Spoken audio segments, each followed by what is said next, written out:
নমস্কার, প্রতিমা ছবি থেকে আমি আজকে আপনাদের দই বড়া করে দেখাচ্ছি। এই যে দইটাকে আমি ফেটে রেখেছি, একটু নুন, মিষ্টি, একটু ভাজা জিরের গুঁড়ো, একটু লঙ্কার গুঁড়ো সব দিয়ে ফেটে নিয়ে তারপরে এইভাবে ভেজে নিয়েছি। ভেজে নিয়ে এই দইয়ের মধ্যে ডুবিয়ে দিয়েছি। তারপরে এখন ওর উপরে ঝুরি ভাজা, একটু তেঁতুলের মিষ্টি চাটনি বা একটু আলুর চপ দিয়েও খাওয়া যায়। এইভাবে করলে দারুণ টেস্টি হয়।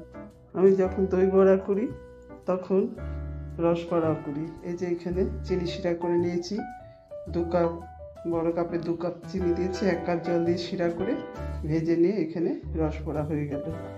বিউলি ডালি সারা রাত ভিজিয়ে রেখে মিক্সিতে পেশাই করে সামান্য একটু নুন দিয়ে ফেটিয়ে ভেজে নিয়ে তারপর শিরাতে দিয়েছি। আর এখানে আমি কিছু এরকম ভেজে খেলেও ভালো লাগে, এরকম ভেজে রাখি চায়ের সাথে খেতে, তখন ওইটার মধ্যে একটু নুন দিতে হয় বেশি করে।